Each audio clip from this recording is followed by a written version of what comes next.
There's been a revolution in the bookstore business recently. A lot of good small bookstores run by people who like books better than money are having a hard time because of all the big cut-rate places that are opening up. Those places are selling a lot of books, which is good, but a lot of the books they're selling are bad, which isn't good. They sell a lot of as told to or written with books. I never read those.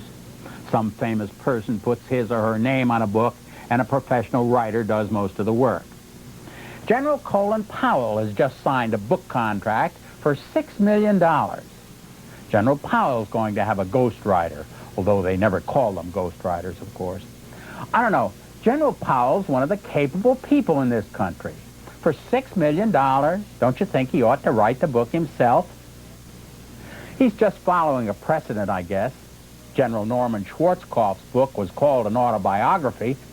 The definition of autobiography is the biography of a person written by himself. They shouldn't call it an autobiography when it's written by someone else. I notice this says written with Peter Petrie. Every president's wife does it. Betty Ford, Nancy Reagan. Nancy did it twice. I like Barbara Bush, but this was sickening. The story of their dog Millie as dictated to Barbara Bush. Please, give me a break. Larry Speakes was President Reagan's spokesman, but apparently Speakes, the spokesman, had to get Robert Pack to be his rightsman. This has Howard Cosell's name on it. I never played the game. I guess you never wrote the book either, Howard. Books by superstar athletes are almost always with someone. Mickey Mantle. And how much of this book do you think Magic Johnson wrote? William Novak is the biggest name in the with writing business.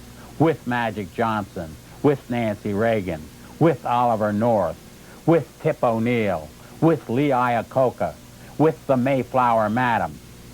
In the introduction of his book, Iacocca calls himself the author, but on the cover of the Mayflower Madam book, it says, with William Novak, writer of Iacocca. So who did write Iacocca, fellas? As told to books go back a long way in history.